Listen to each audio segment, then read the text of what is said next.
श्रीपाद श्रीवल्लभ चरित्रामृत अध्याय 12 कुलशेखर वृत्तांत।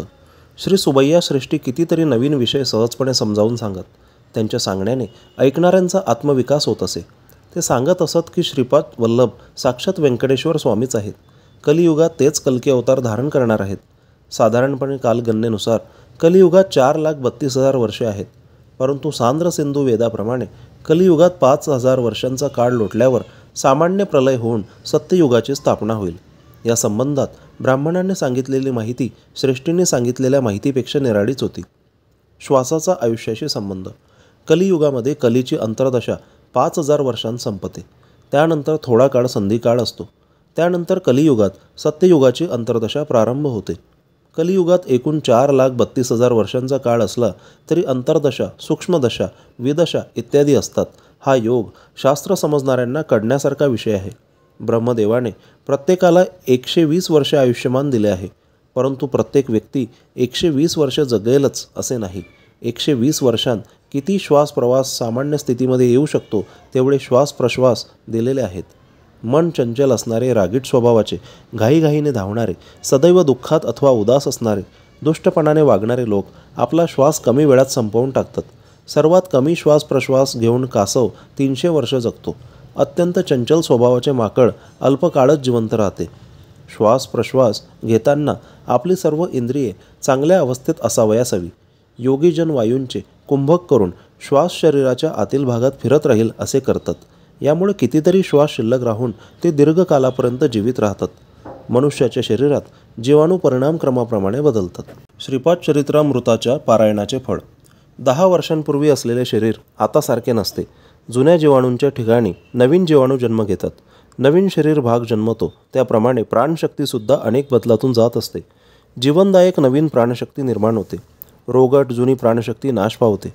त्याचप्रमाणे मानसिक शक्तीसुद्धा अनेक बदलातून जात असते. जुने भाव बदलून नष्ट होऊन नवीन भाव निर्माण होतात. नवीन जन्मलेल्या मानसिक गोष्टीमध्ये दैवी शक्ती, दैवी कृपा प्राप्त करण्याचे सामर्थ्य असते. त्याद्वारे मन, प्राण आणि शरीरसुद्धा होऊ लागते. श्रीपाद श्रीवल्लभ चरित्रामृताचे ग्रंथ साक्षात परमेश्वर स्वरूप आहेत. या ग्रंथातील प्रत्येक अक्षरामध्ये सिद्धशक्ती, योगशक्ती अंतर्निहित असते. असे ग्रंथ मानसिक रीतीने, वाचिक रीतीने अथवा मानसवाचिक दोन्हींमध्ये समन्वय होऊन पठन केल्याने श्रीपाद प्रभूंचे दिव्य मानस चैतन्य आकर्षित होते. ग्रंथांचे पारायण करणाऱ्या भक्तांचे शारीरिक, मानसिक प्राण, रुग्ण, बाधा, कष्ट या संबंधित समस्त स्पंदने श्रीपाद प्रभूंच्या मानसिक चैतन्यात विलीन होतात. तेथे ते शुद्ध होऊन दिव्य अनुग्रहपुरीत स्पंदनांच्या रूपाने साधकाकडे परत येतात. अशा परिस्थितीमध्ये साधकाला इहपर सुखाची प्राप्ती होते. सत्पुरुषांना अन्नदान केल्याची फळे. ग्रंथांचे पारायण केल्यावर कमीत कमी 11 सत्पुरुषांना जेवू घालावे अथवा त्यांच्या खर्चाएवढी रक्कम दत्तक्षेत्रामध्ये दान करावी. सत्पुरुषांना भोजन दिल्याने साधकाला आयुष्य लाभते. त्याला अजून थोड्या काळापर्यंत पुरणारे अन्नधान्य अव्यक्त रूपात उद्भवते. एवढेच नाही तर सत्पुरुष संतुष्ट झाल्यावर शांती, पुष्टी, तुष्टी, ऐश्वर इत्यादींच्या संबंधातील भोग, योगाच्या स्पंदनांचा अव्यक्तपणे उद्भव होतो. कालांतराने अव्यक्त अवस्थेतील बीजे व्यक्त स्थितीमध्ये अंकुरित होऊन महावृक्षामध्ये विराजित होतात. वनवासात असताना द्रौपदीकडून अन्नाचा एक कण स्वीकारून श्रीकृष्ण परमात्म्याने दुर्वास महर्षी आणि त्यांच्या 10,000 शिष्यांना पोटभर जेवण दिले. श्रीगुरूंना श्रद्धाभावाने समर्पित होऊन समस्त अव्यक्तातील बीजरूपात असणारे कालांतराने व्यक्त स्थितीत साधकाला हवे असलेले समस्त भोगभाग्य प्रसाद रूपाने प्राप्त होतात.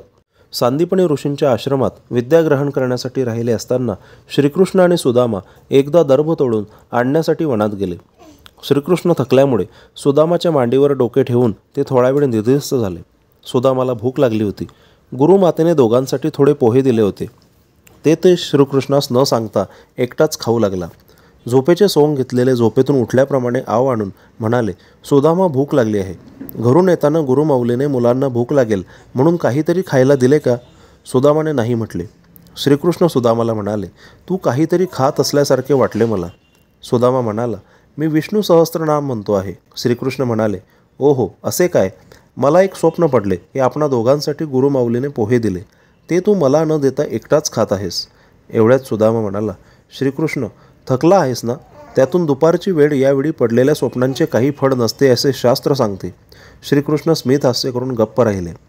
कालांतराने सुदामा गरीब होऊन अत्यंत भाग्यहीन झाला. त्याने आपले कष्ट नाहीसे करण्यासाठी कितीतरी वेळा विष्णू सहस्त्रनामाचे पठण केले, परंतु काही विशेष फायदा झाला नाही. शेवटी श्रीकृष्णाचा अनुग्रह झाला. त्याने सुदामाने आणलेले पोहे खाल्ले आणि त्याला विशेष अशा राज्यवैभवाचा प्रसाद दिला. श्रीकृष्णाने सुदामाच्या मांडीवर डोके ठेवून थोडा वेळ विश्रांती घेतली होती. त्याची परतफेड म्हणूनच सुदामाला आपल्या मांडीवर झोपून त्याच्या पायातील काटे काढून त्याचे पाय दाबून दिले. कर्मसूत्र किती गूढतेने कार्य करते हे प्रभूंनी याद्वारे सूचित केले. मल्लयुद्धात प्रवीण असणाऱ्याचा गर्वहरण. श्रीपाद प्रभू 4 वर्षांचे असताना पिठिकापुरममध्ये मल्याल देशातील एक मल्ल आला. त्याचे नाव कुलशेखर असे होते. तो सप्तगिरी बालाजीचा भक्त होता. प्रत्येक राज्यातील मल्लयोद्ध्यांना जिंकून जय पताका घेऊन पिठिकापुरमला आला. पिठिकापुरमच्या मल्लयोद्ध्यांना आपण कुलशेखरकडून मार खाऊन अपमानित होणार असे निश्चित वाटत होते. त्या मल्ल्यापैकी काही जणांचा श्रीपाद प्रभूंवर दृढ विश्वास होता. तेच आपणास या संकटातून सोडवतील या श्रद्धाभावाने ते श्रीपाद प्रभूंकडे गेले आणि शरणागती मागितली. श्रीपाद प्रभूंनी त्या सर्व मल्लांना अभयवचन दिले. पिठिकापुरममध्ये एक कुबळा युवक होता. तो 8 ठिकाणी वाकडा होता व अशक्तसुद्धा होता.